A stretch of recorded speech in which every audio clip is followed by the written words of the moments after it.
나오셔서 언영사를 해주셔야 됩니다만 다른 행사 관계에서 제가 대신 하게 되었음을 조심스럽게 생각합니다. 생동감 넘치는 5월에 유아들을 사랑하는 여러분을 모시고 제7회 유아교사를 위한 중계 연수를 개최하게 되어 매우 기쁘게 생각합니다. 오늘날 우리는 격변하는 환경 속에 살고 있습니다.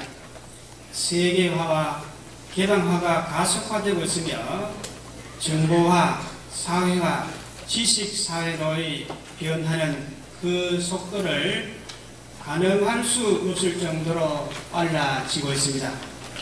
이러한 환경 속에서는 국가의 흥망이 지식자원의 양과 질에 따라 결정되며 21세기를 대비한 창의적이고 전문화된 인재 양성이 그 어느 때보다 절실히 요구되고 있습니다. 따라서 우리는 유아들로 하여금 21세기 국제화 시대를 활동 무대로 하여 창의적이고 화학적인 소양과 능력을 제대로 발휘할 수 있도록 기도하며 창조적인 과학 마인드 형성을 통해 합리적 생활 양식과 과학적인 문제 해결력 그리고 자연사랑과 생명 존중감을 갖게 하는 것이 중요하다고 생각됩니다. 이러한 의미에서 볼 때 생각을 쑥쑥 자라게 하는 새로운 과학 활동에 접근하는 오늘의 연수 주제는 매우 뜻깊은 것이라고 하겠습니다. 미래를 살아갈 유아들에게 과학적 사고를 길러주기 위해서는 교사의 역할이 매우 중요하다고 생각합니다. 에디슨이 학교에 가지 않고 헛간에 앉아서 달걀을 품고 있을 때 아이를 남나지 않았던 어머니처럼 호기심을 자극하고 생각을 크게 키워주는 교사가 필요합니다. 여러분은 한자리에 머물러 있지 않는 교육자가 되기 위해서 오늘 이 연수에 참여하셨다고 생각할 때 더욱 자랑스럽게 느껴집니다. 지금까지 과학교육에 대한 여러 교수 방법이 있었겠지만 오늘 새로운 과학활동의 접근 방법을 통하여 한층 더 나은 교수법을 연구하고자 애쓰시는 여러분의 모습에 뜨거운 박수를 보냅니다. 이번 연수를 마치고 현장에 돌아가셔서 유아와 함께 생각하고 조사하고 실험하고 다양한 경험을 통해 발견의 기쁨, 탐색의 기쁨을 느껴보시기 바랍니다. 여러분은 우리의 미래를 짊어질 유아들을 교육한다는 점에서 높은 자긍심을 가지시고 유아교육기관의 교사임을 소중하게 생각하시는 한 분 한 분의 선생님이 되시기 바랍니다. 끝으로 우리 대학은 여러 선생님들의 자아실현과 지적 호기심을 충족시켜 드리기 위해서 앞으로 많은 연구를 통하여 다양한 연수 과정을 개발하고 특히 영리와 창의성 프로그램 개발을 비롯한 여러 유아교육 프로그램을 보급하여 지역 유아교육기관에 봉사할 것을 약속드리며 한영사에 발언합니다. 대단히 감사합니다.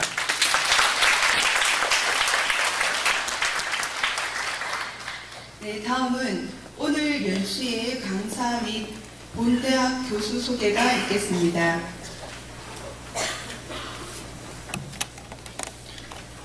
먼저 최신 과학교육에 대한 기조 강의를 해주실 박사님을 소개해드리겠습니다.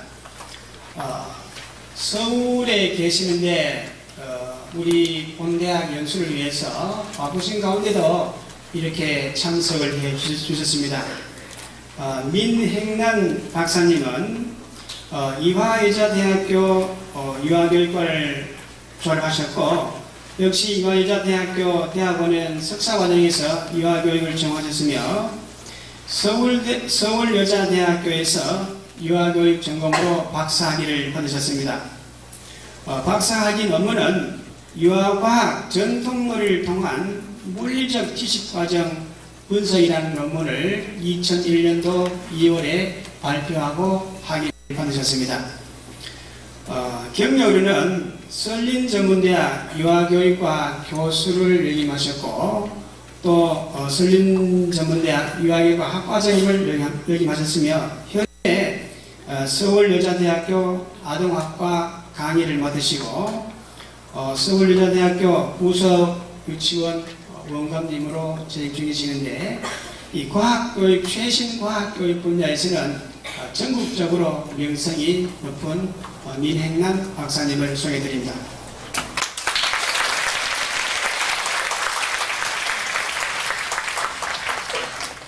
그 다음 함께 오늘 연수에 뜨거운 강의를 해주실 분을 소개해드리겠습니다. 고중곤 소장님을 소개해드립니다.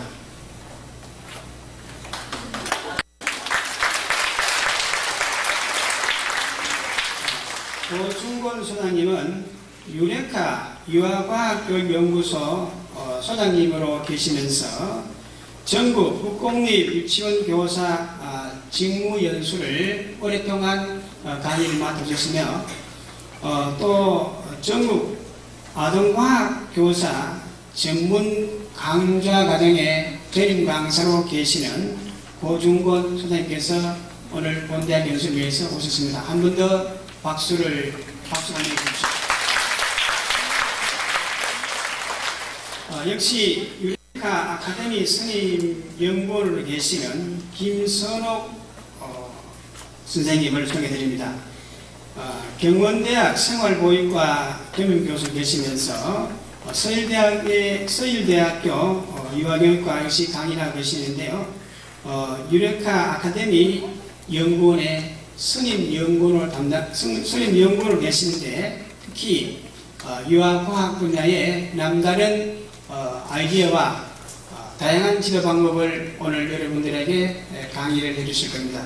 김선옥 선임연구원님을 소개드립니다.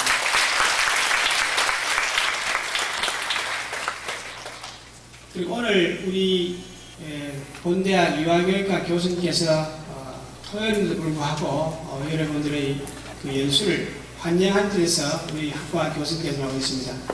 먼저 전 부학장님을 역임하신 조태영 박사님을 소개드립니다.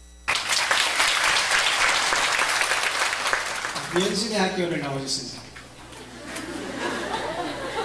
다음 본대학 유치원 원장님으로 각 팀만 바로 소개받았습니다. 여러분들 만나뵙게 돼서 아주 반갑습니다.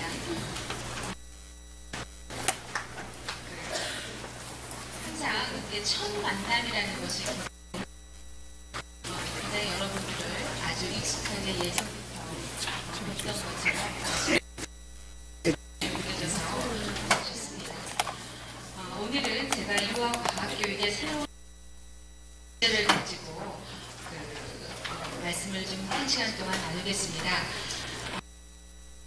대부분이 현장에 계신 선생님이신 것 같아서 30분 정도 방향에 대한 이론적인 부분을 얘기하겠고 나머지 30분은 이러한 바람직한 방향으로의 보여드리는 걸로 제 강의를 이루게 하겠습니다. 여러분들이 가지고 계시는 교재를 참고해 보시면서 강의의 내용을 따라가시면 우선 우리가 가지고 있는 고정관념들이 있습니다. 여러분 여기 계신 분들 중에 자신 있다라는 분도 계시고 나는 너무 재밌어 라는 분도 정말 과학만큼은 자신 있어 이렇게 하는 분들 대부분의 과학에 대한 생각들은 굉장히 조금 하고 있는 것들이 있는 것 같습니다. 그러한 과학에 대한 잘못된 고정관념 속에 라는 것은 어떤 특별한 개념이나 법칙으로 구성된 어려운 것으로, 왜냐하면 여러분들이나 저나 초등학교에서부터 중학교 마치면서 우리가 늙은 과학이라고 했던 것들은 어떤 원칙이나 그에 따른 시험을 테스트 받았던 경험이 너무 진하기 때문에 과학은 법칙에 대한 학문이로 생각하기가 쉽다는 것입니다. 그런데 없죠. 원리에 대한 것도 생각날 리가 없죠. 그렇기 때문에 내가 가르치기에 어려운 분야로 생각하는 그러한 잘못 과학 교육을 접근하기가 두려워진다는 것입니다. 과학이라는 것은 어떤 실험하는 어떤 과학자들이 실험하는 그런 라는 또 하나의 고정관이 있다는 것입니다. 유치원을 예를 들면 어떠한 도구가 있어야 되고 또 무엇인가를 실험하는 그러한 또 그것을 어떠한 절차에 따라서 이루어지고 하는 그런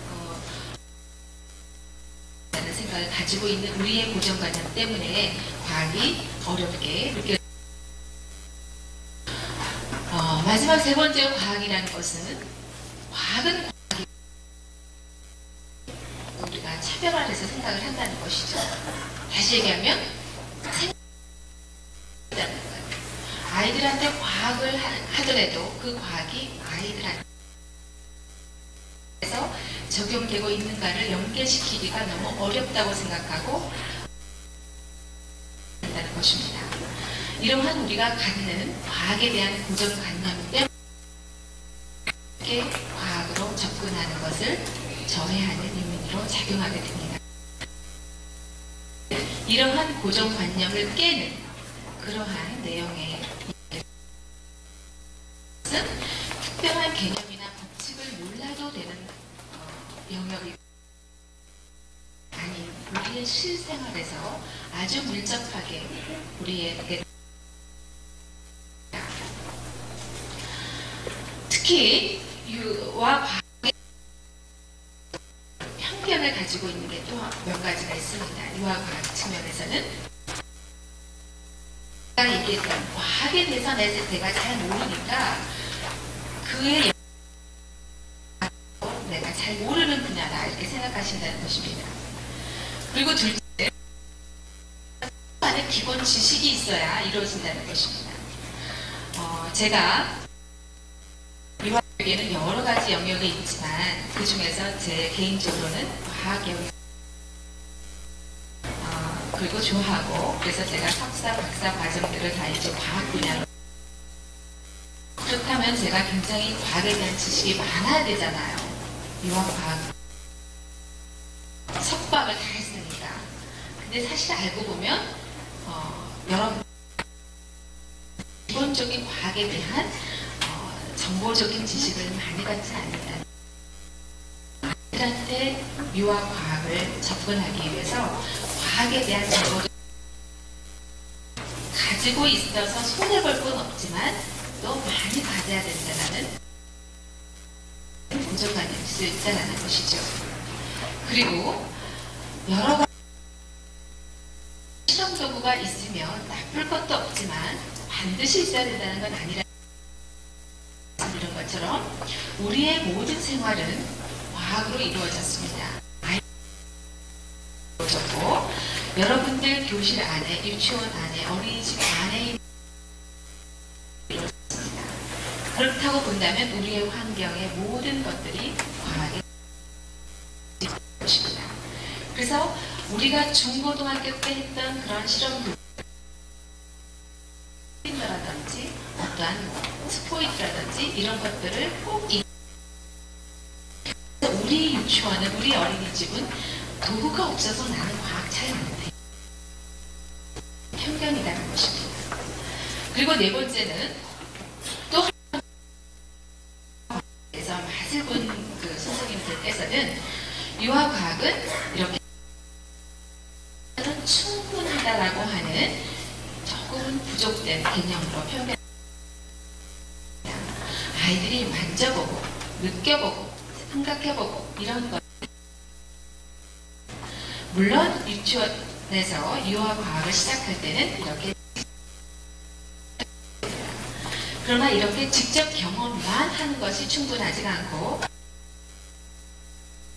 아이들로 하여금 그러한 경험들이 어떠한 지식일 것인가, 만들게 할 것인가, 구성하게 할 것인가로 진정으로 유아 과학 교육에 도달할 수 있다는 것이죠.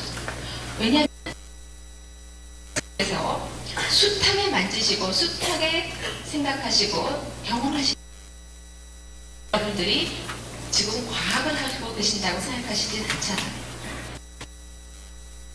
아이들이 직접 경험하는 생활 속에서 느껴지는 것들을 기초로는 하지만 그것만은 충분하지 않고 그걸 어떠한 지식으로 구성될 수 있도록 이끌어주는 역할까지 하게 입장이 된다는 것입니다.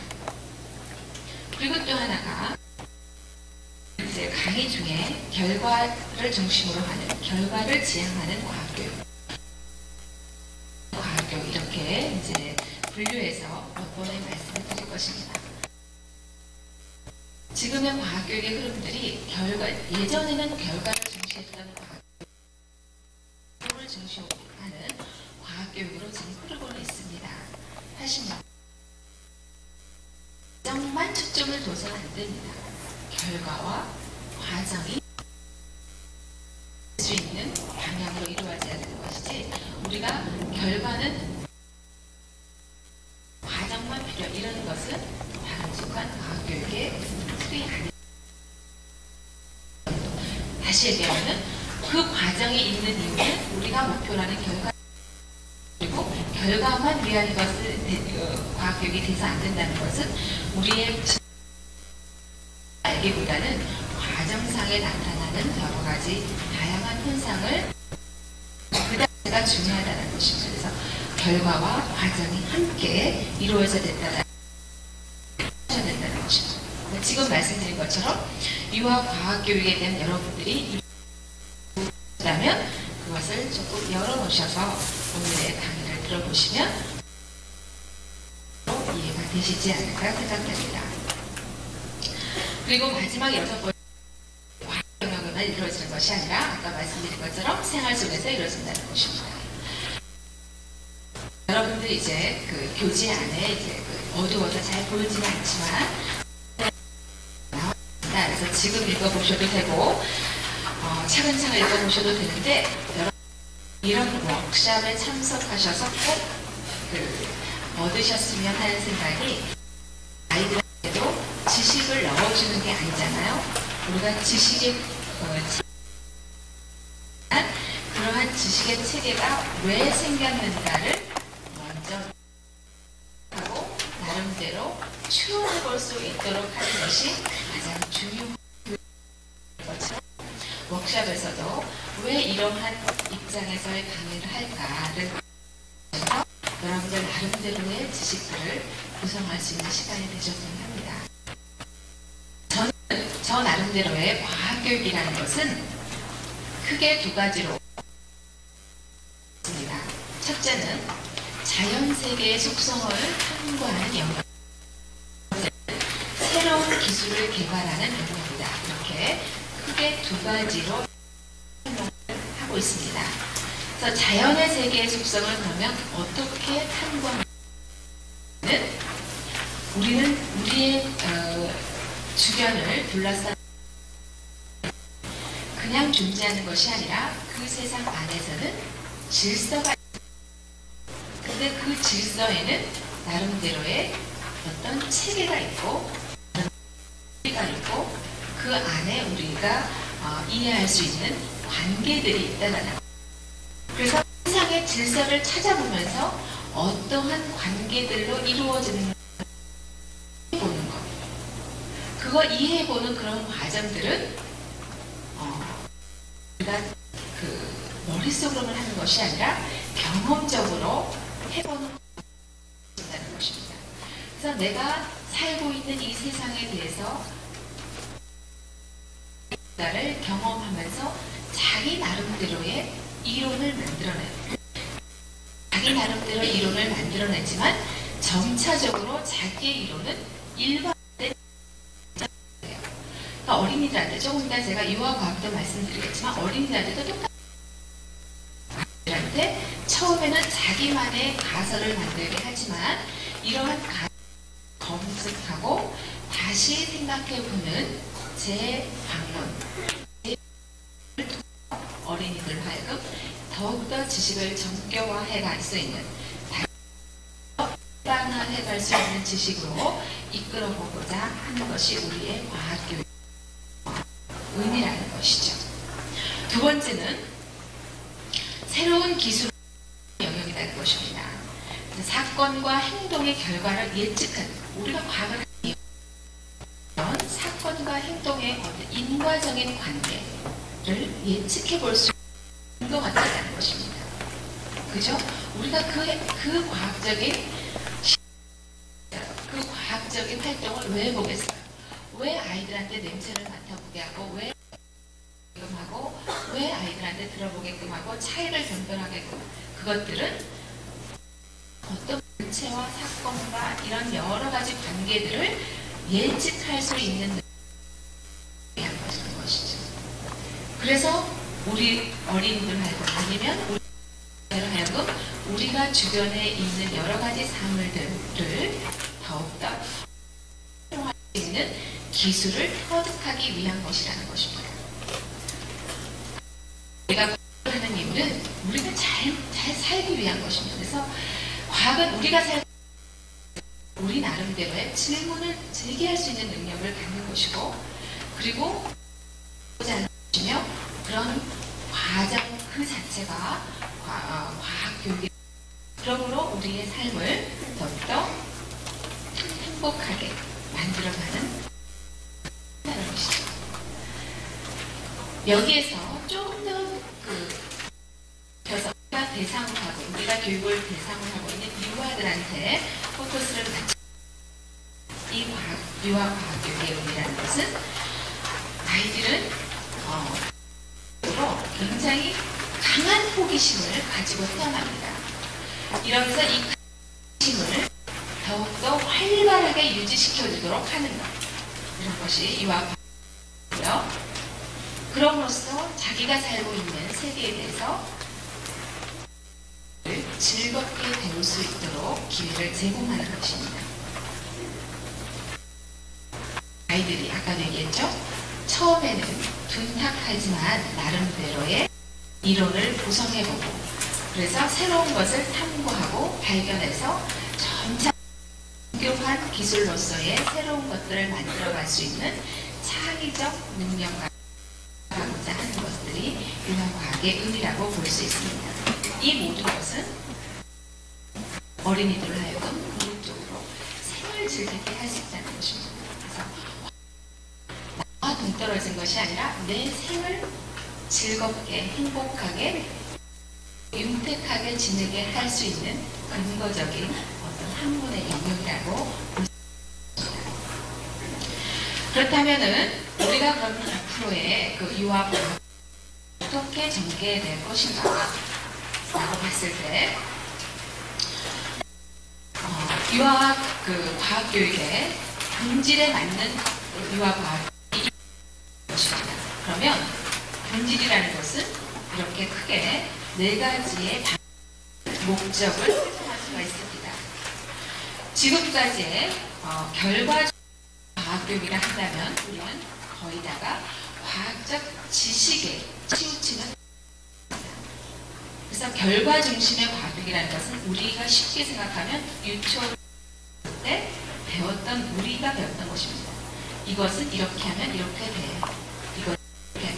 이쪽으로 가면은 이렇게 되고, 무거운 것은 내려가고 올라가고, 이렇게 어떠한 답이 있는 정답을 가르쳐주고자 하는 그 원리와 원칙을 우리한테 의미를 주기보다는 지식의 정보적인 측면으로만 주려고 하는 것들이 과학적 지식이라고 볼 수 있는데, 지식이 필요한 게 아니라 지식도 필요가 있어요. 지식만 필요가 있는 것이 아니어야 된다는 거죠. 지식도, 그리고 과학자적인 태도, 성향, 이것이 더 중요하다는 거죠. 무엇인가를 탐구해보려는 태도, 성향, 그리고 어떻게 자기가 만들어갈 수 있을까, 다시 지식을 구성해 갈 수 있을까라는 하는 그 과정을 어린이들이 알게 하는 것이 교육의 목적이 되어야 된다는 것입니다. 끊임없이 어린이들로 하여금 과학하는 방법들을 가르쳐 줄 수는 없습니다. 아이들로 하여금 자기 스스로의 의미 있는 그 의미 있는 것들을 점차 구성해 갈 수 있는 방법을 터득할 수 있도록, 보기를 방법을 알아갈 수 있도록 가르쳐 줘야 된다는 것이고, 그리고 간과해서는 안 되는 것은 항상 자기가 어떠한 사회 문화적 맥락 안에 있는가와 하면 자기의 삶과 관련되어 있는 과학이어야 된다는 것입니다. 과학이 안 되고, 그래서 그 아이가 어떠한 사회 문화적 상황에 세팅이 되어 있는가와 관련 지은 그런 과학이 이루어져야 되는 것이 과학교육의 목적이 되어야 한다고 볼 수 있습니다. 두 번째는 중요한 것이, 유아들이 그러면 이렇게 과학을 이렇게 학습하는가, 그리고 무엇을 학습해야 되는가라는 것을 교사가 하는 것이 굉장히 어렵고 또 중요합니다. 그죠? 여러분들 교육 계획에 들어가겠죠. 무엇을 어떻게, 어떤 내용을 어떤 방법으로 보신가. 그에 대해서는 저는 이제 그 모든, 그래서 요즘에 새로운 이론에서 설명하고 있듯이 가장 잘 설명해 주고 있는 입장, 그 이제 지식 구성 과정에 대해서 피아제 입장과 그리고 사회 입장에서의 지식 구성을 얘기해 주고 있는 비고스키적인 측면을 볼 수 있다는 것입니다. 인식론적인 관점이라는 것은 근본적으로 유아들이 어떻게 하는 것을 체계를 갖고 있느냐는 것입니다. 그래서 이제 피아제는 특별히 어린이들의 지적인 과정 속에서의 인간 내적인 측면을 강조해서 설명해 주고 있죠. 그래서 환경이 어린이들한테 어떠한 영향을 끼쳐서 자기 안에서의 지식 구성이 있는가를 강점적으로 설명해 주고 있는 것이 이제 피아제죠. 그래서 비고스키는 이제 사회문화적인, 그 아이가 어떤 사람과 어떤 선생님과 어떤 부모와 만나서 어떠한 세팅이 있는 상황 속에 있기에 이 아이한테 더 좋은 영향을 미칠 수 있는가에 대한 사회문화적인 영향에 대한 관점으로 설명해주고 있는 것이 비고스키 관점에서의 지식 구성에 관한 설명입니다. 이에 대한 좀 더 구체적인, 여러분들이 제 원고를 보시면 나름대로 내용을 아주 쉽게 설명해 드리고 있습니다. 그래서 이제 인식론적 관점, 과학교육으로 돌아간 것은 이제 80년대 후반, 80년대 초부터입니다. 그래서 과학교육은 아이들이 과정상에서 일어나는 것들을 중요시해야 된다. 그에 따른 이제 프로그램을 얘기해주고 있는 것이 이제 여러분들 들어보셨겠죠. 물리적 지식활동, PKA. 이제 까미 드브루스에서부터 나오기 시작해서 그 다음 포만과 히, 그 다음에 이제 크리스티로 이어져서 지금에 오고 있습니다. 여러분들이 이런 과정들을 쭉 한번 읽어보시기 바라고요. 그래서 이제 세 번째, 궁극적으로 이제 결과 지향이 아닌 과정 중심. 그렇다고 해서 전혀 무시해서는 안 된다고 제가 먼저 말씀드렸습니다. 결과를 우리가 지향하는 것이 아니죠.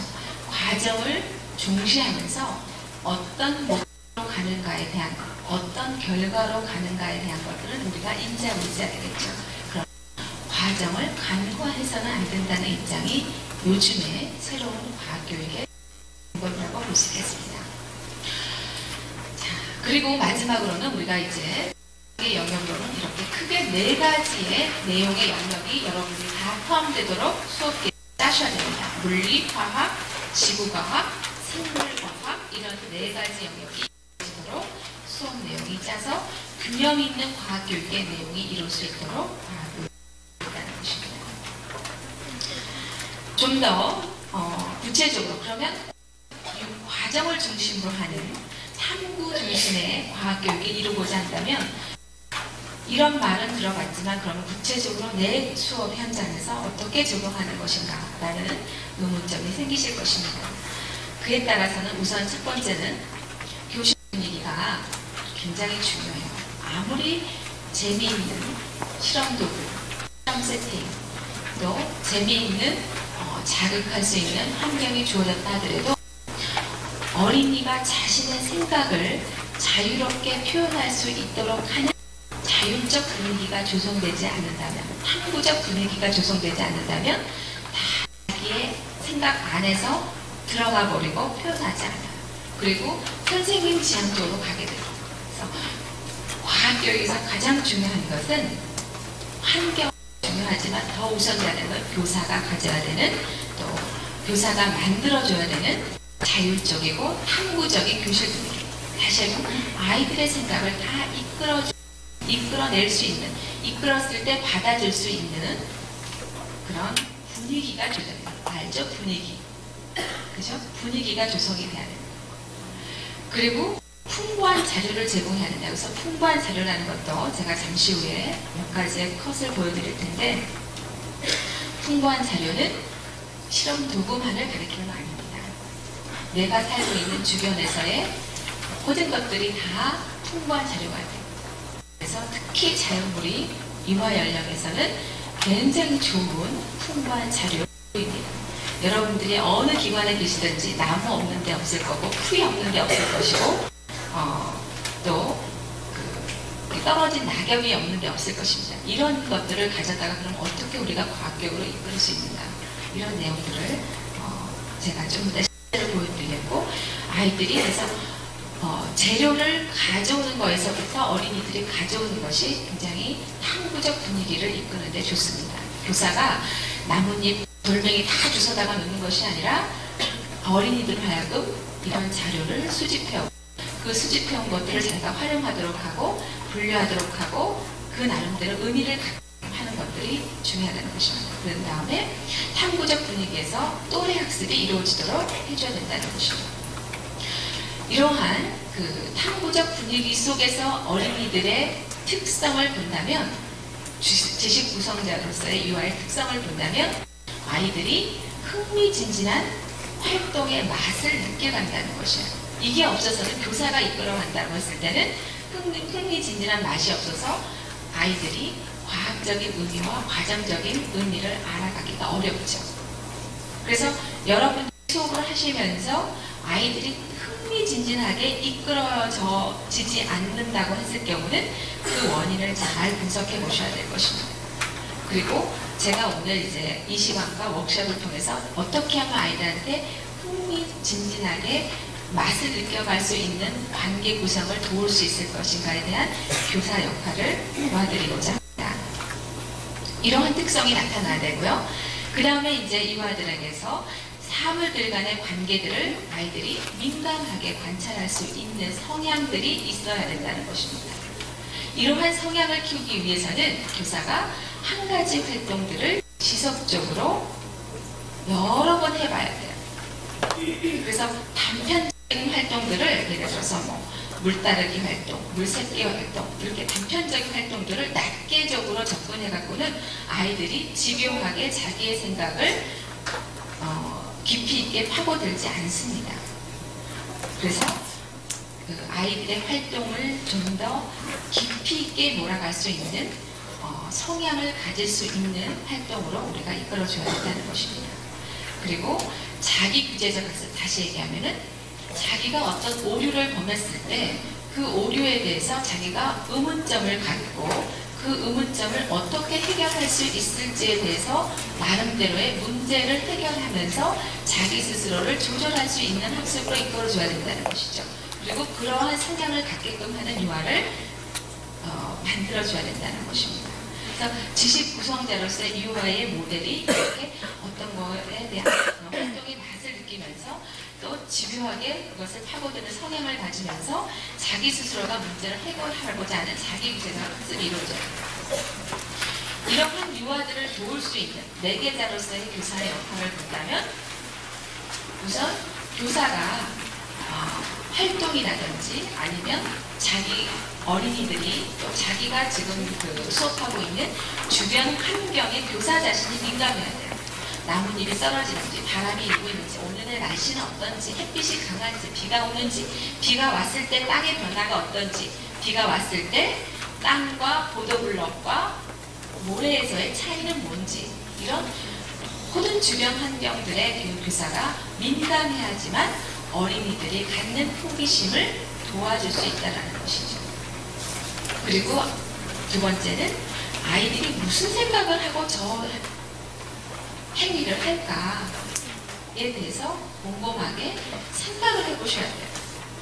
여러분들이 수업 시간 중에 거의 대부분의 선생님들이 자기가 준비해온 활동들을 그냥 아이들한테 맹목적으로 주려는 연구에 열심이고 아이들한테서 나오는 것들을 들어보려고 하는 태도, 제가 왜 저런 말을 할까?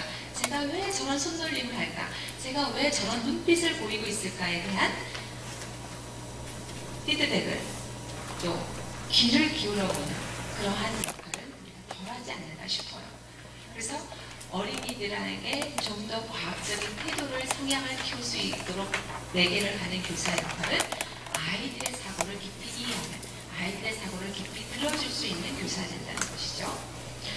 그리고 이제 교사가 준비하는 그 활동에 대한 어떤 매체라고 본다면 여러 가지 매체를 갖다 한꺼번에 주는 것이 결코 아이들한테 창의적인 생각을 발현하지 않습니다. 같은 물체를 어떻게 다양하게 활동들을 전개할 수 있을까로 이끌어줘야 되고요. 돌멩이 하나를 가지고도 돌멩이의 크기도 비교하고 돌멩이의 색깔도 비교하고 돌멩이의 또 나름대로의 모서리라든지 또 어떤 입자의 차이라든지 돌멩이 하나가 갖는 것들에 대한 다양한 활동들로 이끌어줘야 되고 또 어떤 것들은 다양한 물체를 가지고 같은 활동으로 보완을 해야 돼요.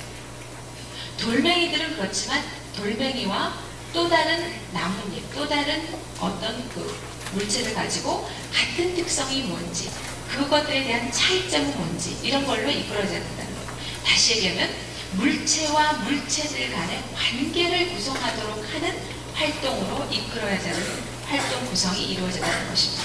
그냥 자료만, 다양한 자료만 여러 가지를 늘어놓는다고 해서 풍부한 자료라고 볼 수 없고 아이들한테 과학적인 자극을 줄 수 있는 자료라고 볼 수 없다는 것이죠.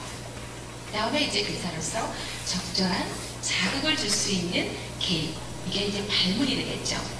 왜 그런 거니? 여기서 너는 뭐라고 생각하니? 어떻게 하면 이런 일을 너가 극복할 수 있겠니? 이 일이 왜 일어났다고 생각하니?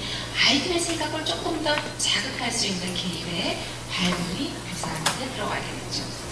그리고 요즘에 굉장히 강조가 되고 있는 게 이제 재방문의 기회예요. 이게 우리나라에서는 이제 80년대 후반에서부터 비고스키 이론들이 들어와서 언어라든지 과학이라든지 이런 영역에 굉장히 지대한 영향을 미치고 있는데 그 중에는 이제 우리 현장에서 꼭 다시 되새겨봐야 되는 것이 이제 이거예요. 재방문. 우리가 했던 활동들을 다시 한번 리플렉트 해보는 거예요. 다시 한번 생각해보는 거. 우리는 앞으로 가기만 바쁘잖아요. 같은 활동을 두 번 해보는 것은 애들한테 왠지 미안한 거라고 생각을 해요. 선생님이 준비성이 없어서 또 하는 활동인 것처럼 또 생각하는 거예요. 그런 차원이 돼서는 안 된다는 거예요. 선생님들이 똑같은 활동들을 다시 해봄으로써 아이들의 재방문하면서 새로운 구성들을 발견해낼 수 있도록 도와줘야 된다는 거예요. 예를 들어서 이제 제가 5기에 이제 불렁새 활동 이런 거 할 텐데 불렁새 활동에 대해서 아이들한테 불렁새가 어떻게 굴러갔는지에 대해서 몇 번 굴러보고 계속 잘 굴러가게만 해서는 안 돼요. 불렁새 활동했던 과거의 것들을 비디오를 찍는다든지 사진을 찍어서 아이들한테 보여줘요. 네가 했던 활동들. 재방문해보게 하는 거죠.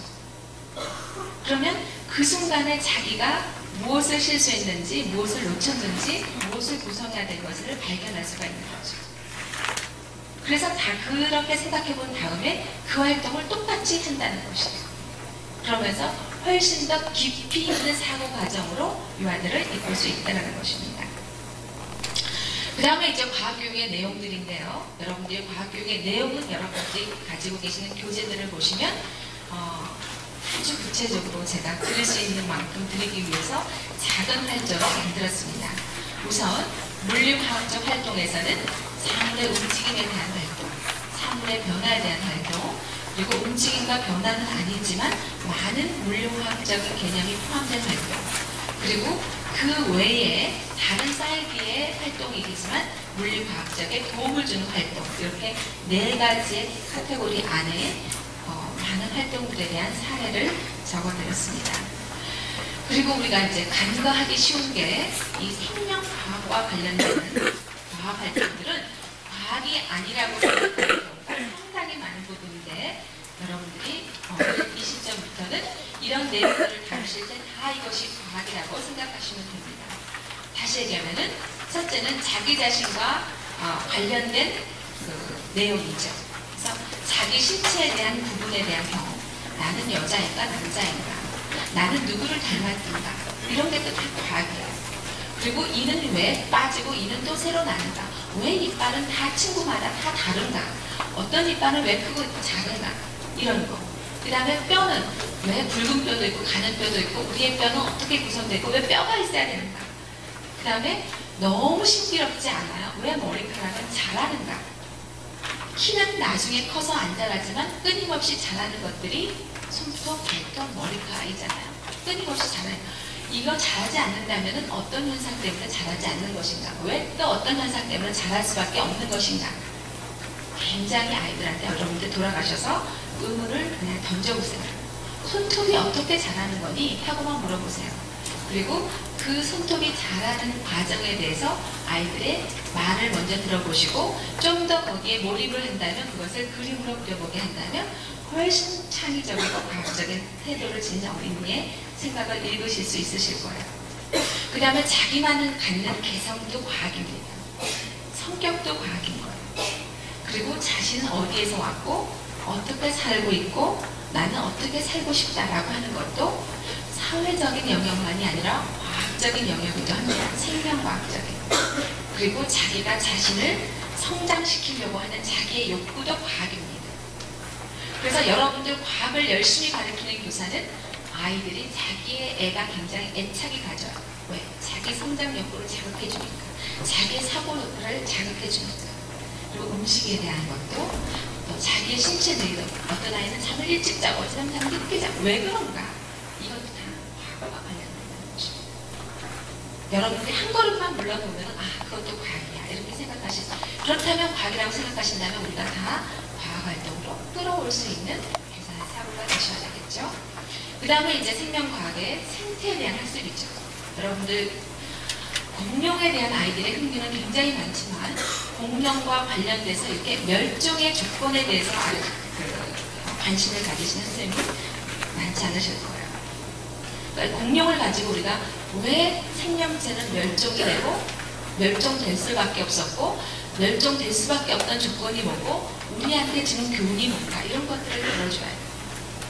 그래야 우리 삶 속에서, 현재 우리 삶 속에서 유지, 보존해야 될 것들의 결론을 뽑아낼 수가 있습니다.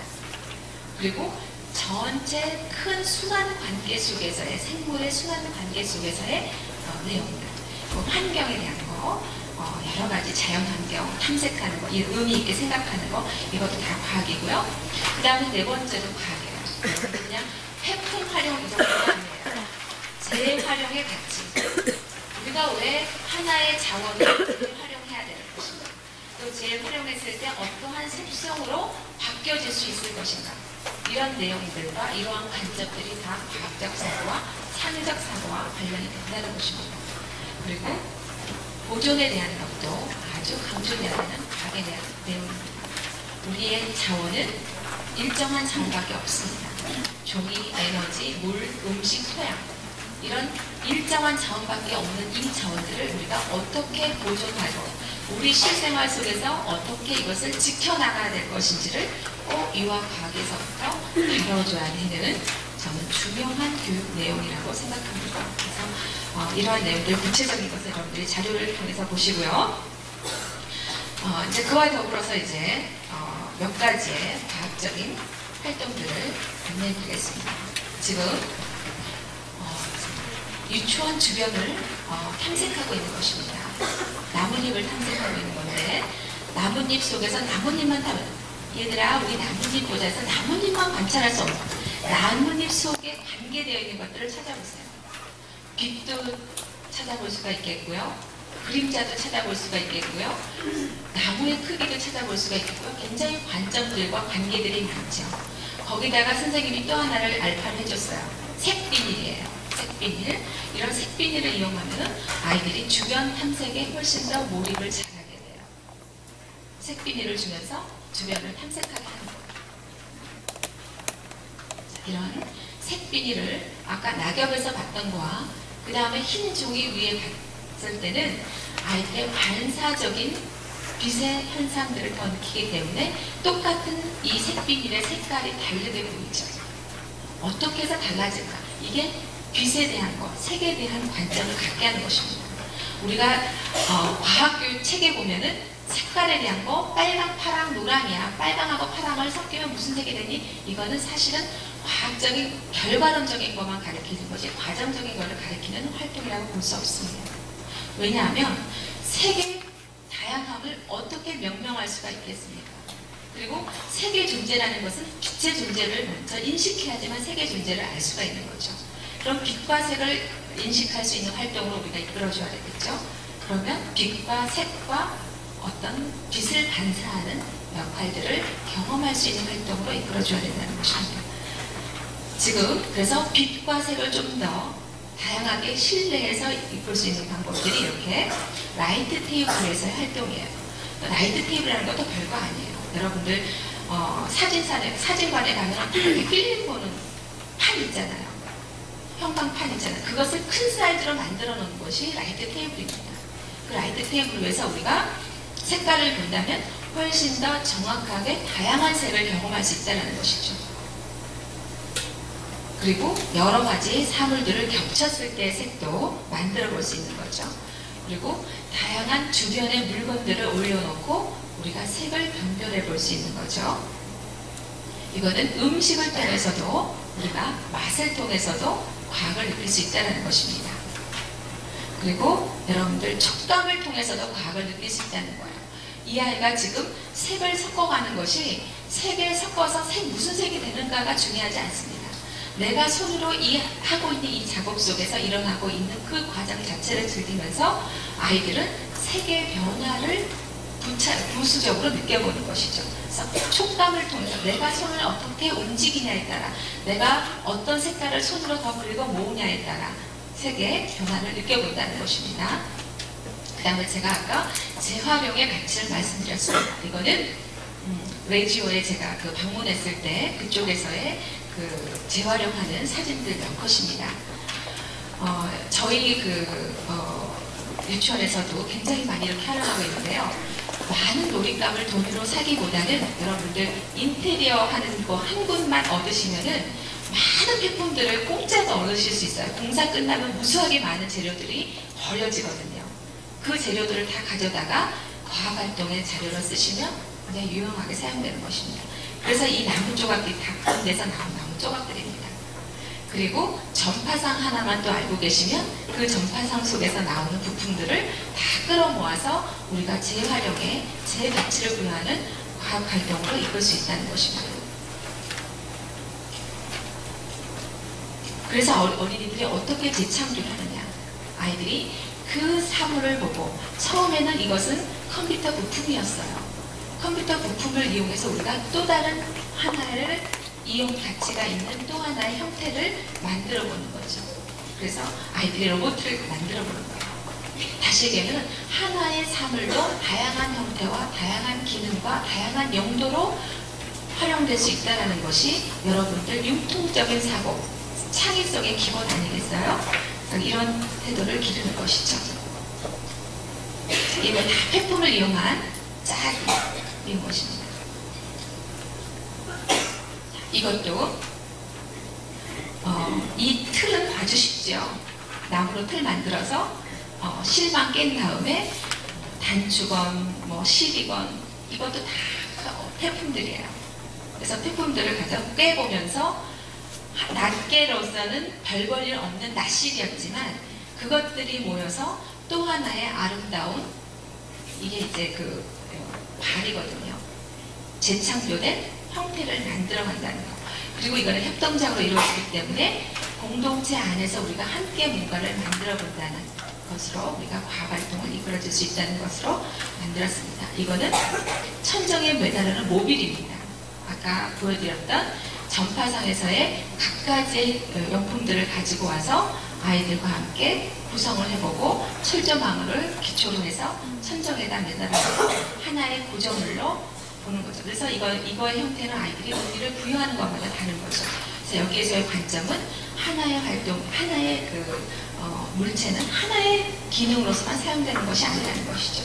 그래서 이러한 활동 자체가 과학적인 사고, 창의적인 사고, 과학적인 성향, 태도를 기르는 활동이라는 것입니다.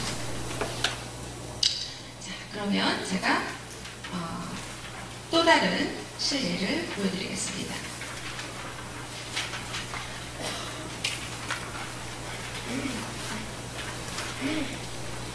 이제 저희가 한 달 반 정도 이루어지는 그 물놀이를 가지고 이루어진 것입니다. 제가 이 주제를 가져온 이유는 지금 조금 전에 보여드렸던 것들은 이제 저거 굉장히 좋을 것 같아 이렇게 생각은 들지만 한편 교사들이 다 머리 무겁잖아요. 어디 인테리어를 갈까, 어디 전파상을 갈까, 어떤 걸 끌어올까 머리 무겁잖아요.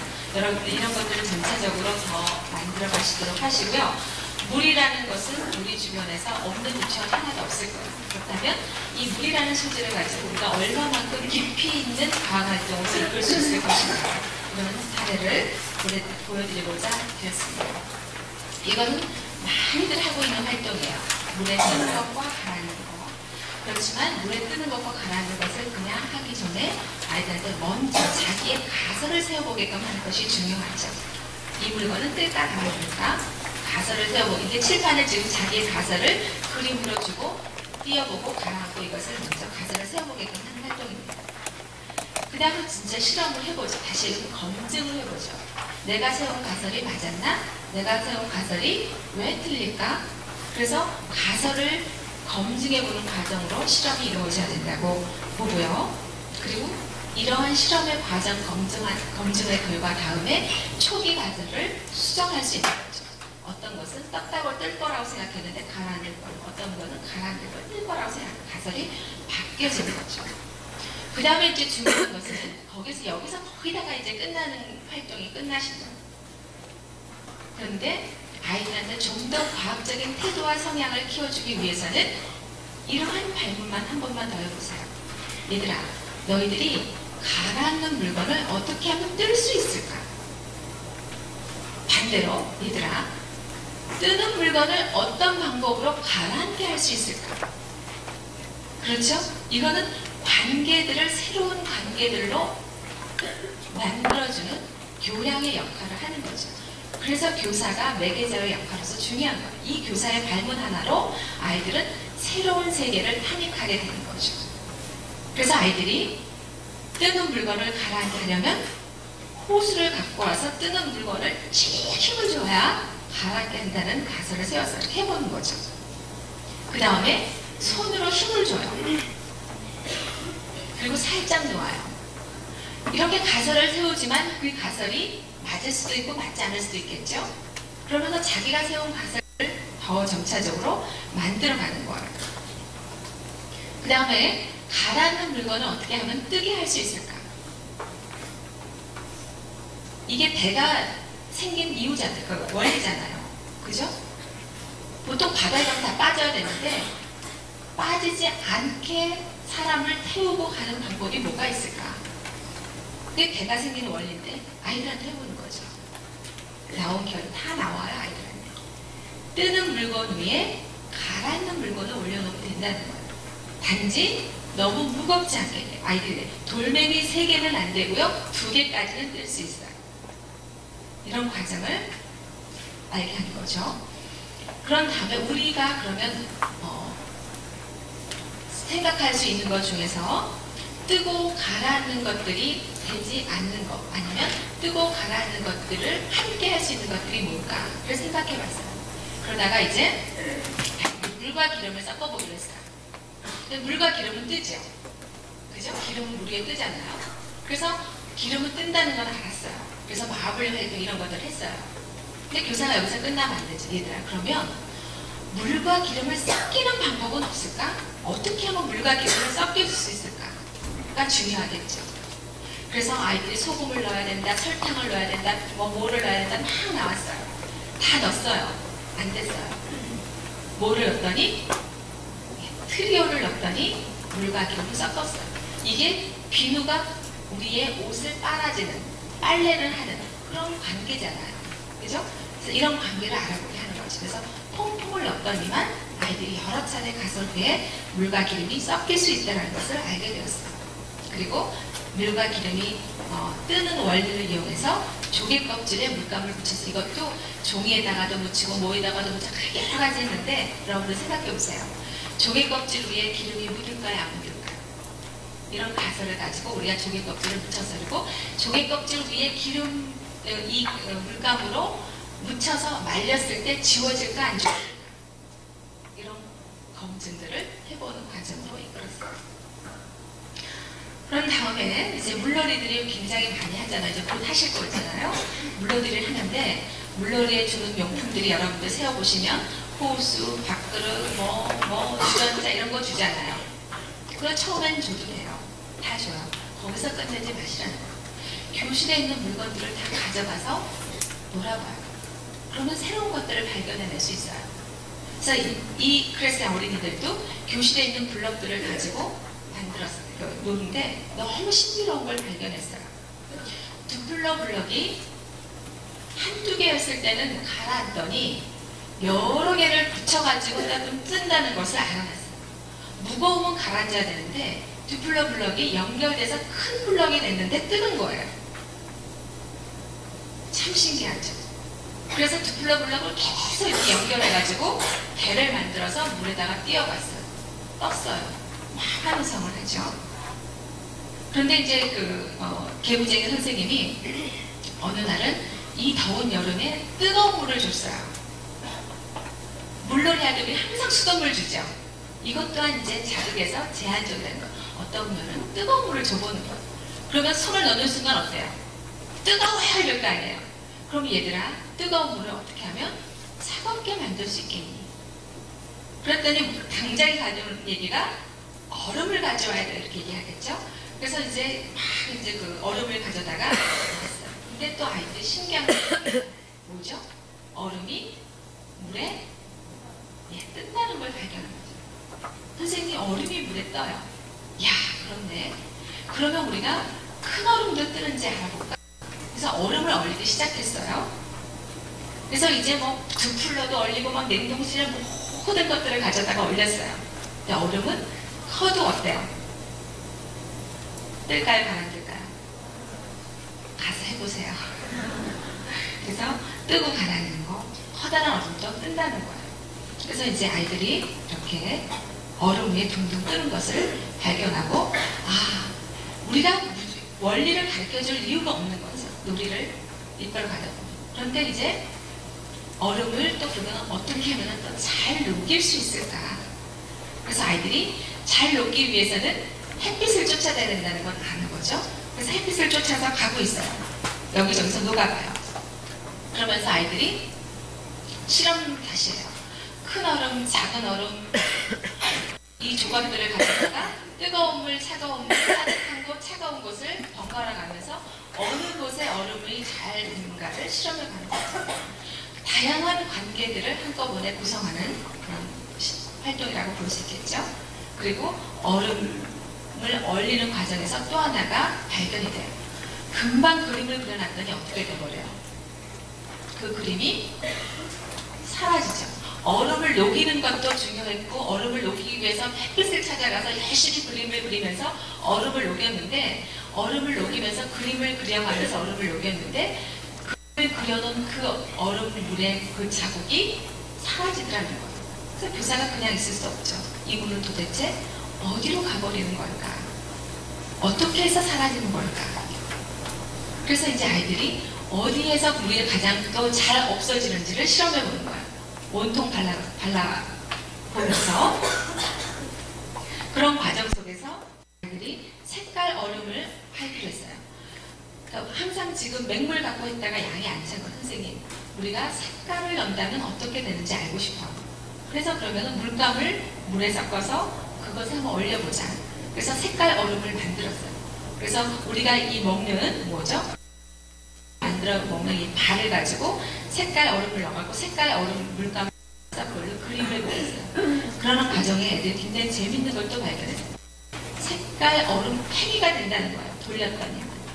그래서 돌리면서 얼음이 녹으니까 어때요?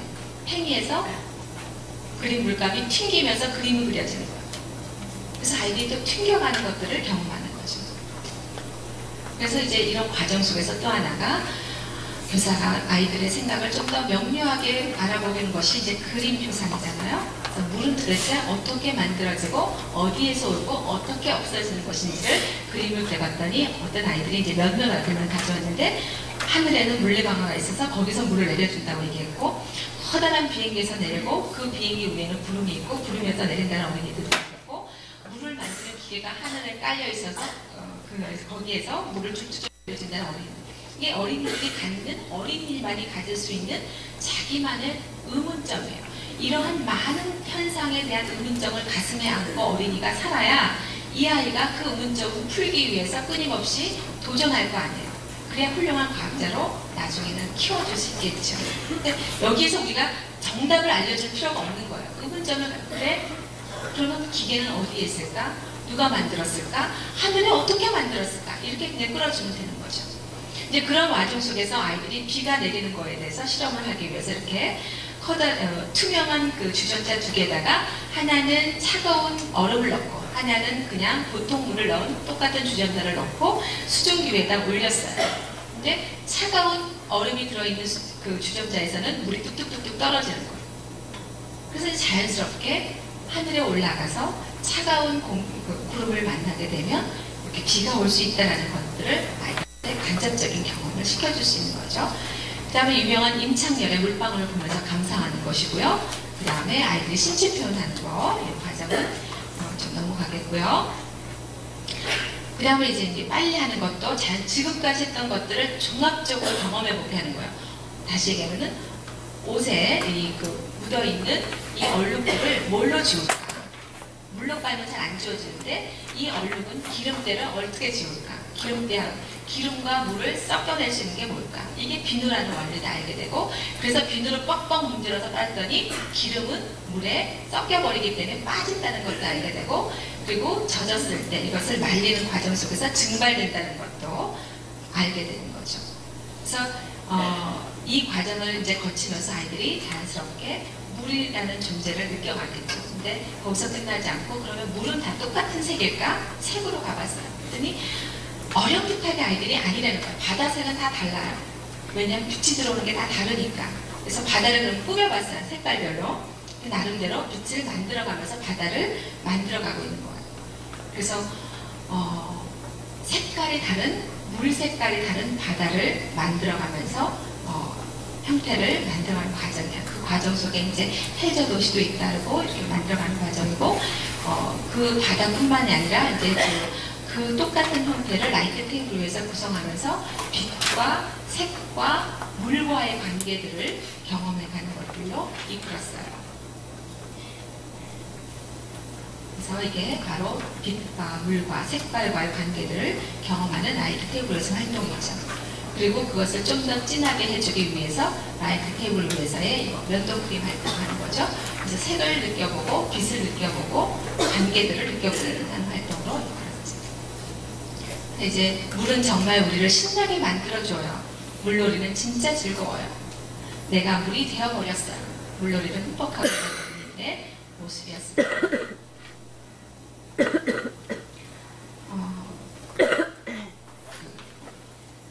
제가 약속했던 시간이 11시입니다. 제가 준비한 그 하나의 또 사례가 더 있긴 하지만 그거는 제가 시간이 된다면 이따 제 워크숍 시간에 분단별로 보여드릴 수 있도록 준비해드리겠고요. 저는 여기에서 기조 강연을 마치도록 하겠습니다. 감사합니다. 12시 50분에 끝나고 1시까지 도서관으로 갈 거예요. 여기 제가 서울권 관광원 중심으로 해서 우측편에 도서관 건물이 있습니다. 거기 도서관 식당에서 점심 식사를 하시고요. 1시까지 식사를 1시부터 1시 50분까지 식사하시고 다음에 그 도서관 입구에서 저희가 다시 저희 동호회 학생들하고 트레이버 팀하고 PT 들고 기다릴 거예요. 그러면 거기서 다시 모이셔가지고요. 어디로 가냐면 저를 만나게 됐습니다. 좀 더 새로운 스크린이 바뀌시기를 원하시겠지만 여러분 저는 다음에 또 한 번 만나게 됐습니다. 이제 기조 강연 때 여러분들하고 저하고 간단하게 과학으로 어떻게 접근할 것인가 라는 내용을 들었고요. 지금은 자연과 함께하는 과학과 탐구라는 주제 아래 이제 전통 놀이를 통해서 제가 다루고자 합니다. 네, 전통 놀이를 그래서 제가 이번 이 시간이 몇 시까지 하는 거죠? 몇 시까지? 12시 50분 제가 시간을 알고 시작을 해야 정확하게 여러분들을 늦지 않게 끝내드려야 식사 시간이 늦지 않을 것 같아서 제가 여쭤봤습니다. 전통 놀이를 여러분들이 현장에서 많이 하시죠? 그죠? 안 하시는 분 한 분도 없으실 거예요. 전통 놀이 특히 언제 하시죠? 설날, 추석, 간호. 일단 다시 얘기하면 언제 하시는 거예요? 네, 명절 때를 기점으로 해서 왜 하죠? 명절 때 기점으로.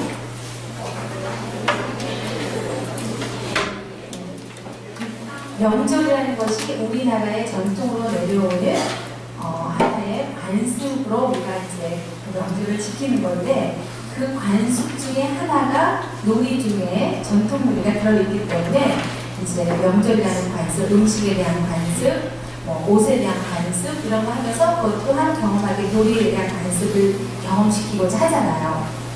그래서 전통 놀이 중에서 이제 다냐는 게 윷놀이, 널뛰기, 투어놀이, 줄다리기 이런 거 하시죠? 이제 제가 이제 이 시간에 말씀드리고 싶은 거는 항상 하는 그런 전통 놀이를 제가 새롭게 여러분들한테 방법을 알려드릴 건 아니에요. 여러분들이 다 알고 있는 전통놀이 안에 새로운 의미부여를 할 수 있다는 것을 알려드리고 싶은 거예요. 어떤 측면에는 물리과학적 개념이 함축되어 있다는 거예요. 그래서 여러분들이 지금까지 열심히 해오셨던 그 전통놀이는 우리의 전통문화에 대한 관습을 느끼게끔 하는 건데 그보다도 더 유치원 아이들한테 전통놀이를 하게 되면 교육적인 가치가 많이 포함되어 있는 의미가 뭐냐면 아이들한테 과학적인 개념, 특히 물리과학적 개념이 많이 함축되어 있다는 거예요. 그래서 물리과학적 개념이 함축되어 있다는 관점을 가지면 명절 때만 할까요? 그렇지 않겠죠.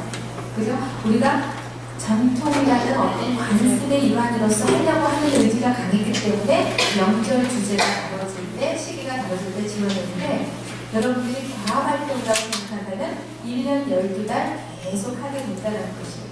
그래서 어떤 그러면 전통놀이 안에 물리적 개념이 들어있는가 라는 것들을 내가 숙지를 해야 알 수 있잖아요. 그래서 그 내용에 대해서 제가 한 40분 정도 이론 강의를 하겠고요. 그리고 그 이후에는 한 활동마다 이제 세 활동을 워크숍을 해볼 거예요.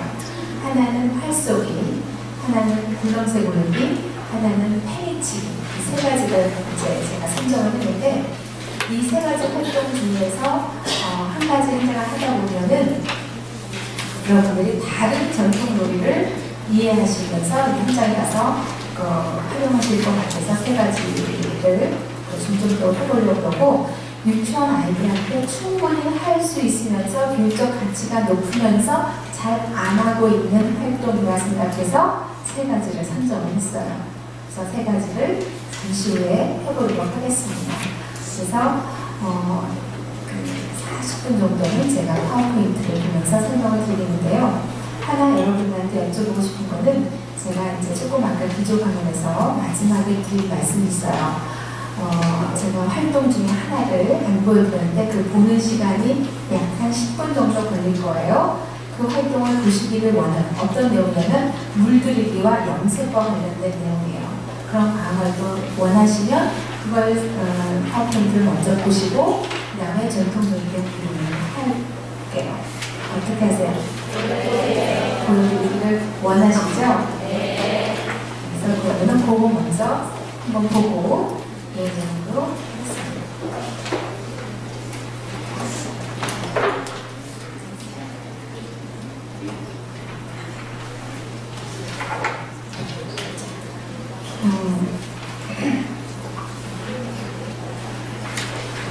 여러분들 현장에서 물감을 굉장히 많이 쓰잖아요. 그죠? 근데 여기 계신 분 중에서 자연 물감을 만들어 보신 분. 시장, 또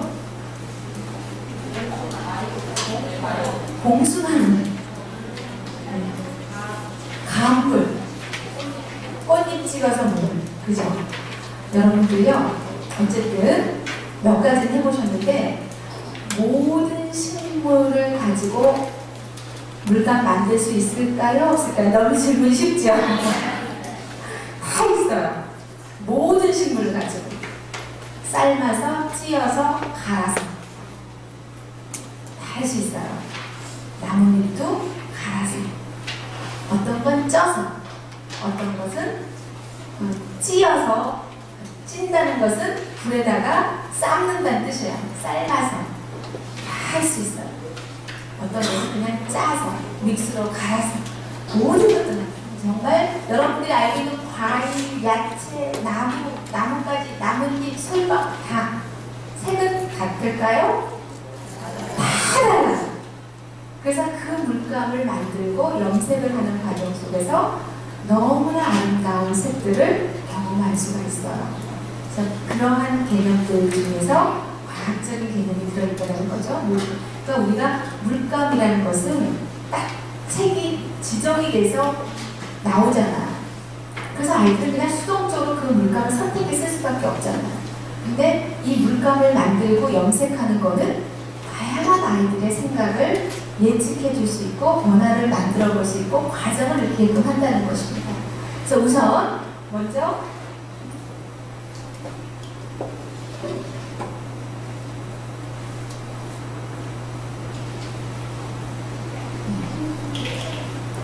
천천히 보여드릴게요.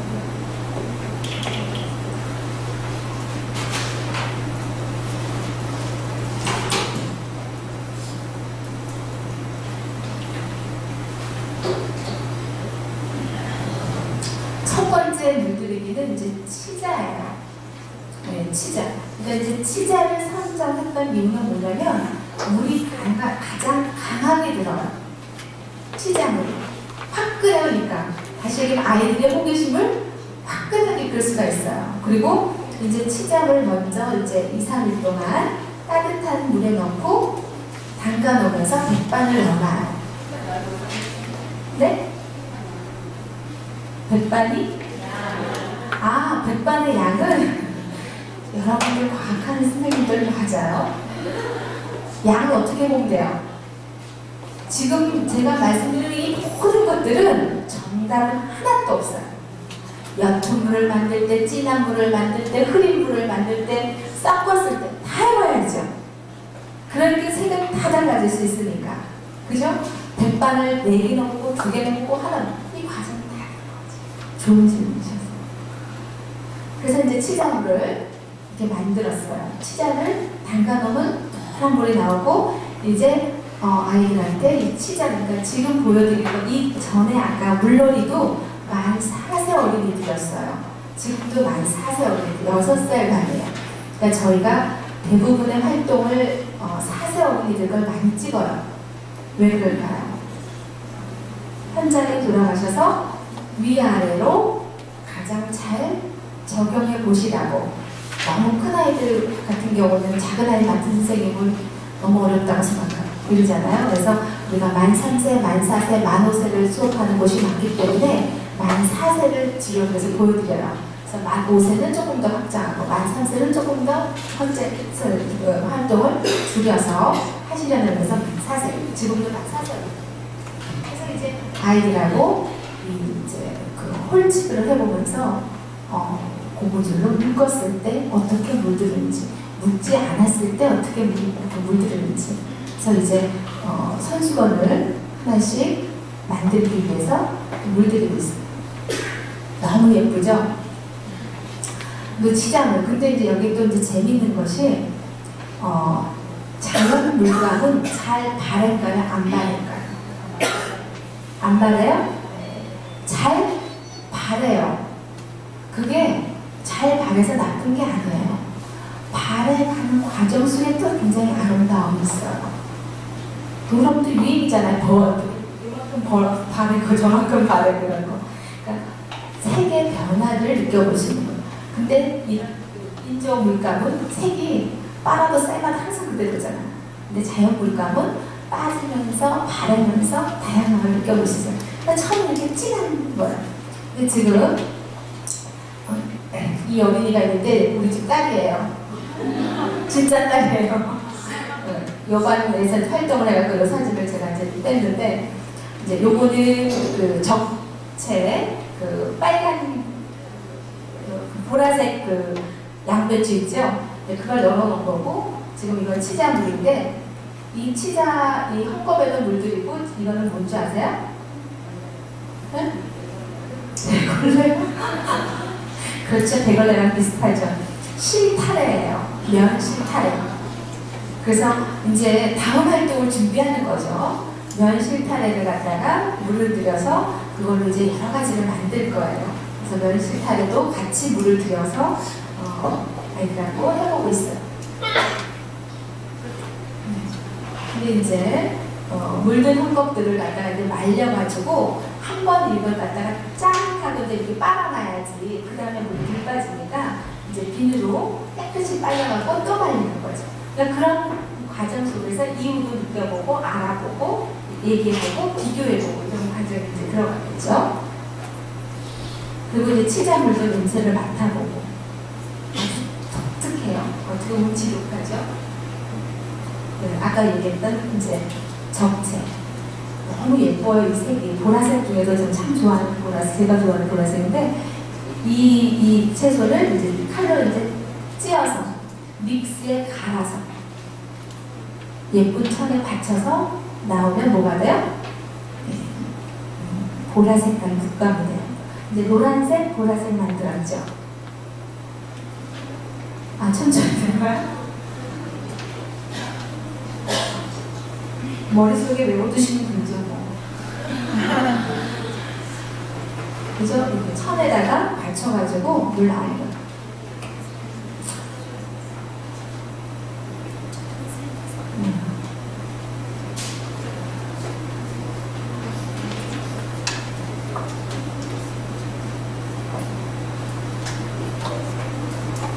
이것도 이제 빨아서. 근데 보라색이 이제 조금 더 바래야 보라색은 처음에는 보랏빛이 아니라 무슨 색 같아요? 네, 그죠? 파란색 같죠? 홀쭉해가지고 이렇게. 그 다음에 이제 철쭉꽃을 다 따다가 나뭇잎하고 또 꽃잎하고 나누어서 그 다음에 찧어요.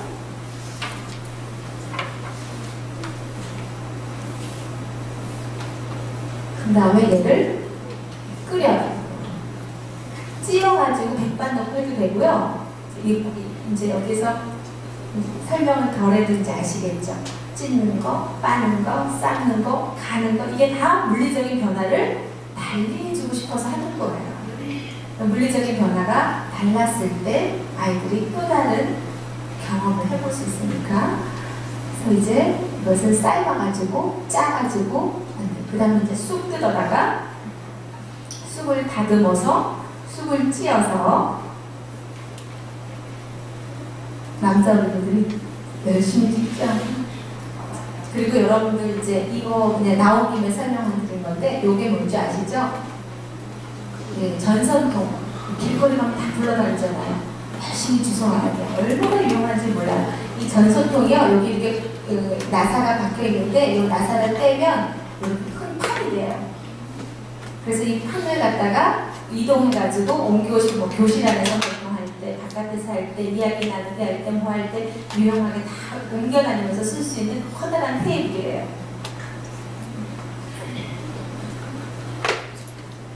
쓰여가지고 이것도 절구에 찌우면서 나온 물과 찌은 쑥을 푹 끓여가지고 고운 천에다가 걸러요. 그래서 내염제, 이게 아까 모르던 그거예요. 뭐죠? 아까 모른다 그랬죠? 치자에서? 백반이 내염제예요. 그래서 이제 이것도 홍겁에다가 이제 만든 거예요. 근데 홍겁을 아까 이제 말리는 과정도 실외놀이에다가도 말리고요, 교실에도 말려봐. 왜? 그늘에서 물이 달아나는 정도, 햇빛에서 날아나는 정도, 그리고 이것이 또한 교실 안에서의 새로운 분위기를 너무 맞게 해요. 벽에다가 붙이고 가운데다가도 붙여서 다 색깔을 달리해가고 하면 굉장히 근사해요. 그리고 이제 지금 이제 이 활동은 작년에 해가지고 이렇게 걸어놨는데, 올해는 어떻게 했냐면 커다란 말을 사다가 발을 만들어놔서 물들이게 갖고, 그래서 언어 영역과 조작 영역을 가로막는 발도 만들어 놓고, 또 언어 영역과 창문 안에서의 발도 만들어 놓고, 여러 가지 발로도 만들어 놨어요. 이건 뭐예요? 당근.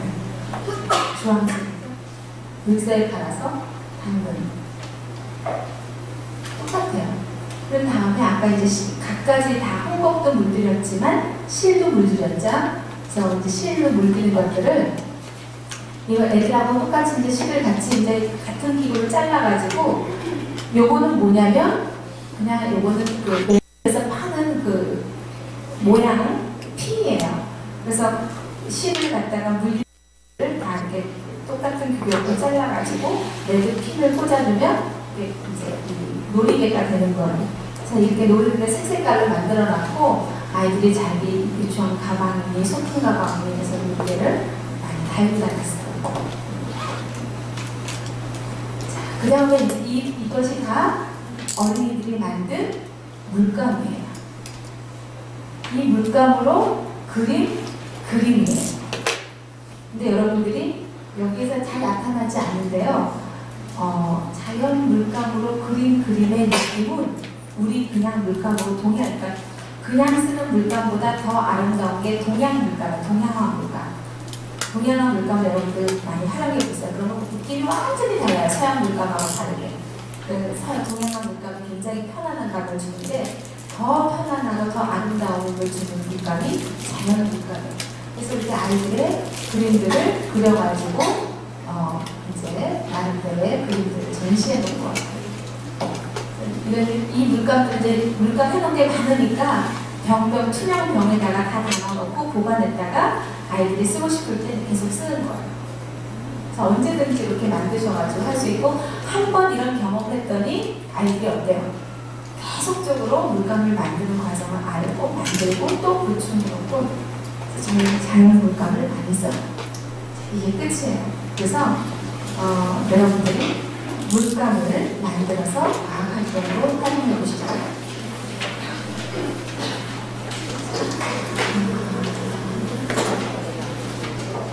그리고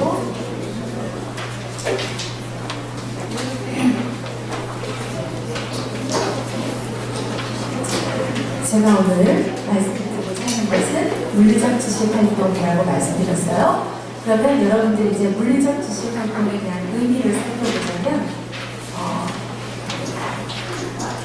뭔가 그 앞에 이제 나오고 있는데, 그 이전에 우리가 한 가지 짚어봐야 되고 있어요. 이 물리적 지식 과정이 어디에서 나온 말들이냐, 이런 거죠. 근데 물리적 지식이라는 것은 들어보셨을 거예요. 어디서 나왔어요? 여기까지는 알고 있는데 여기까지 자신 있어요. 피아제의 지식의 세 종류에서 나왔죠. 피아제가 지식의 세 종류를 얘기할 때 물리적 지식, 논리수학적 지식, 사회적 지식 이렇게 얘기했잖아요. 이 피아제 이론을 기초로 유학교 프로그램을 개발한 까미 드브리스라는 사람이 있어요. 까미라는 사람, 드브리스라는 사람 두 사람이 같이 이제 초창기 구성주의 프로그램을 개발했는데 그 구성주의 프로그램 중에 하나의 활동이 과학 활동이 이 물리적 지식 활동이라는 거예요. 그래서 다시 하려면은 물리적 지식을 구성하도록 돕는 활동이 물리적 지식 활동이에요. 그러면 물리적 지식이 뭔가를 알아야 되겠죠. 물리적 지식은 유아가 물체에 대해서 어떤 행위를 해서 나타나는 반응으로 얻어지는 지식이 물리적 지식이에요.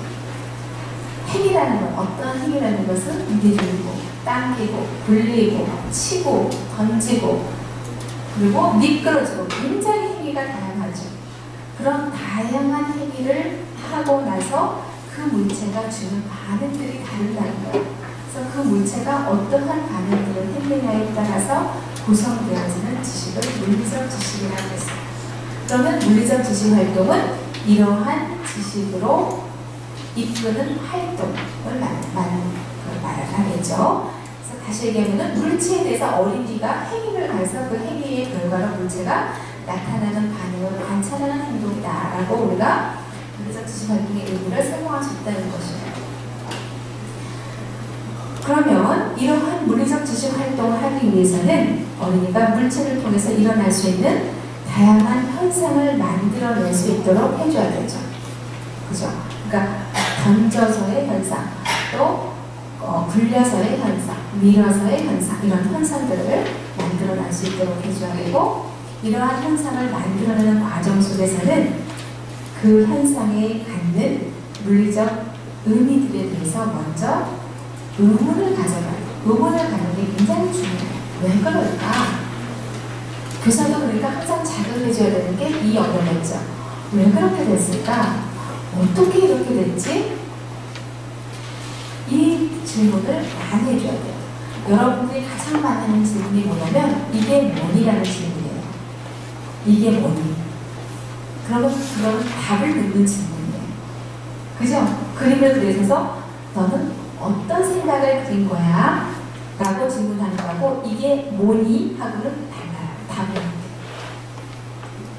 여러분들한테 제가 물어볼까요?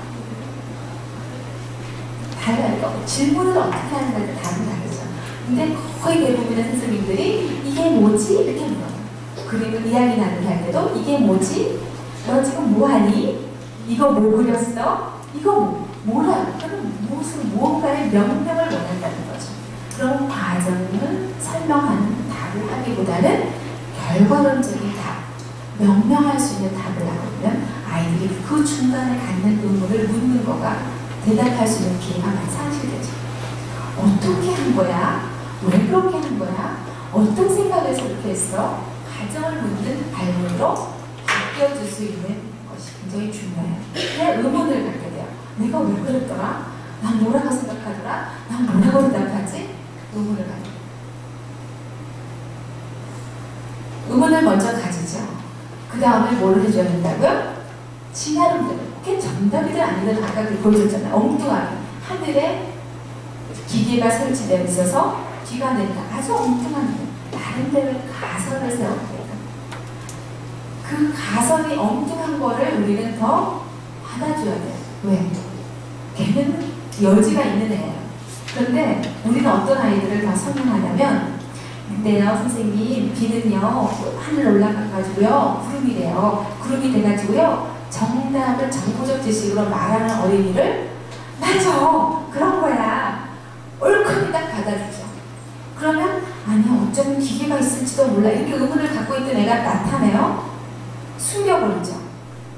그렇기 때문에 우리는 아이들이 참 이렇게 엉뚱한 가설을 세워볼 수 있도록 하는 그래서 탐구적 분위기를 만들어줘야 된다는 거죠. 거죠. 그래서 가설을 만들어 보면 그래, 그럴 수도 있겠다. 야, 그 기계 누가 만들었지? 하늘에 그 기계 핸들러는 굉장히 커야 되겠다. 어떻게 만들 수 있을까? 그래서 그 가설을 계속적으로 따라가보도록, 검증해보도록 하는 거죠.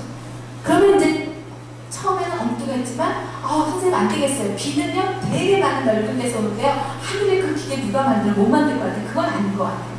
자기의 생각을, 가설을 수정하게 되죠.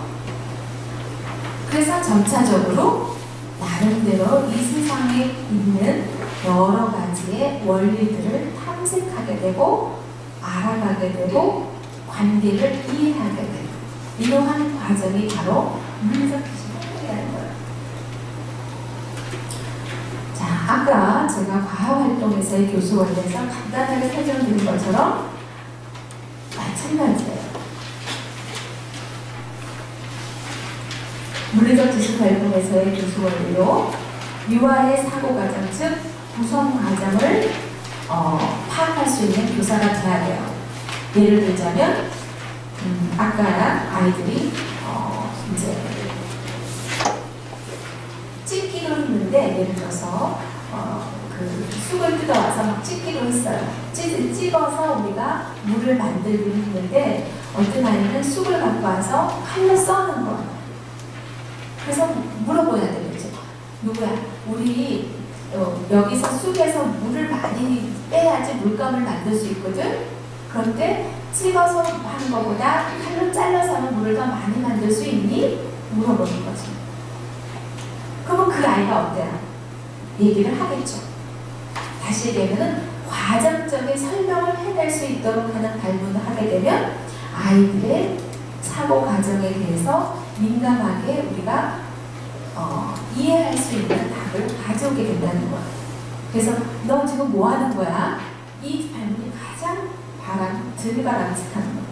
근데 우리의 대부분의 선생님들은 발문 중에서 끝에 까 하니 해볼래? 이게 올려주면 발문이라고 생각한다는 거죠. 그게 열린 거라고 생각한다는 거죠. 개방적 질문이라고 생각하는데 다 그렇지 않다는 거예요.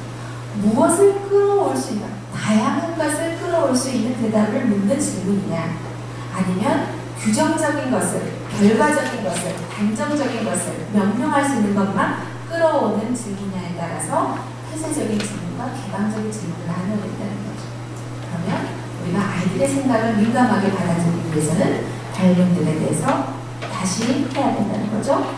그래서 다양한 현상에 대해서 관심을 갖도록 해야 되고, 그 다음에 세 번째가 교사 역할에서 굉장히 중요해요. 뭐예요? 지속적으로 전개를 해야 돼요. 지속적으로. 그러니까 제가 아까 물들이기, 그 물에 대한 활동, 오늘 이제 굴렁쇠, 팽이, 활쏘기 이렇게 할 텐데 이런 활동들을 여러분들 한 활동을 얼마 기간 동안 하세요? 주로? 예를 들어서 물놀이 한다 그러면 얼마나 기간 동안 하세요? 네? 1주. 길면? 일주도 다 끝나요? 하루, 짧으면 하루, 길면 일주예요? 여러분들이 저는 교사 워크숍을 가가지고 여기 원장쌤도 계신지 모르겠지만 항상 그 얘기 해드려요.